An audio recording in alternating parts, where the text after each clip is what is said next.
Salut à vous tous. Coucou les amis, on est parti pour une nouvelle journée et aujourd'hui on va aller découvrir le parc de Wentoro ou le mont Wentoro, je sais pas, c'est une espèce de parc énorme qui a à Nouméa. Donc c'est parti. Voilà. Bon bah c'est 7h30 et on est parti. Regardez la petite vue là derrière nous. J'en ai pas mal. Oh, il fait pas trop chaud donc c'est nickel. Super bien, il y a un peu de vent, il n'y a pas trop de soleil, c'est le temps parfait pour marcher. Je crois on va aller découvrir le petit sentier. C'est bon Meryl? Yes, ready. Alors là, l'odeur de la verdure, les petits oiseaux, l'odeur de l'air frais du matin, fantastique. Alors c'est assez vallonné, donc c'est vachement bien. Ça peut travailler d'ailleurs un peu le cardio. Il n'y a pas un bruit, la végétation c'est super entretenu. Là on vient de voir une petite vue, donc on va aller voir ça. On peut cliquer en plein cagne, voilà. Mais... ouais, puis cliquer en plein cagnard sur la petite table là, c'est un peu pourri. Mais par contre, bah, ça craint un peu quand même les coups de soleil, l'insolation et tout. Hein. Mais là par contre c'est... wow.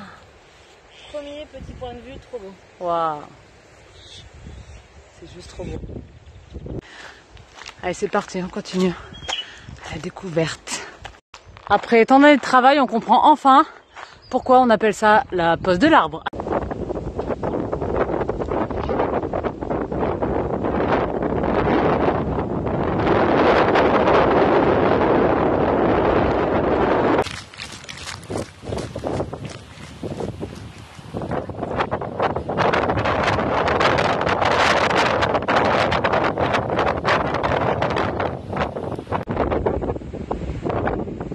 C'était le deuxième point de vue, donc on est reparti.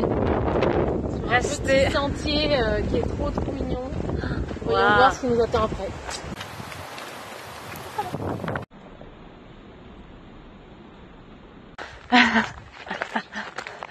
C'est le point de vue. Ah, happy. Et voilà. Le point de vue. Juste. Waouh. Meryl a checké la table d'orientation pour voir si c'était bon. Hein. C'est bon, tout est ok? C'est bon, on va dans la bonne direction. Bon, là, comme depuis le début, on s'est pris presque que des descentes.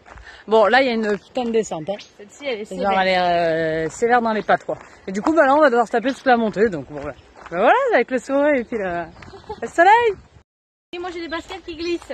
Bon, on est en train de finir cette petite balade. On n'est pas encore arrivé, mais on voulait profiter d'ailleurs de cette belle nature pour partager une sorte de prise de conscience où on va dire on a relevé quelque chose. C'est vrai que quand on se balade, en fait on est arrivé, on s'est dit on va faire le Wentoro, mais on savait pas du tout ce que c'était. On savait pas du tout c'est qu'on allait aller. On savait pas du tout quel sentier on allait emprunter. On n'avait pas lu de choses, on n'avait pas repéré de choses, on n'avait rien regardé, on a juste vu le sentier.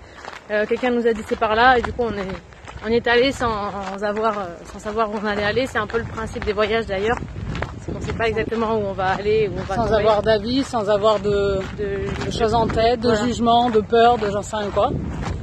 Et c'est vrai que du coup... c'est ce qui fait d'ailleurs que l'inconnu, vous pouvez le voir différemment, c'est que souvent on a peur de l'inconnu parce qu'on se dit ah mais comme je connais pas, qu'est-ce qui va se passer? Et dites-vous que ce qui est magnifique avec l'inconnu, c'est que vous n'avez pas de préjugés, vous n'avez pas de peur, vous n'avez rien, donc vous allez faire les choses avec beaucoup plus de spontanéité et de sincérité parce qu'en fait vous y allez avec aucun préjugé. Donc l'inconnu ça fait peur, mais essayez de voir un petit peu l'inconnu d'une autre façon et dites-vous que l'inconnu ça vous permet de ne pas avoir d'a priori et de faire des choses beaucoup plus à fond. Alors on vous dit à très vite dans une prochaine vidéo. Mouah.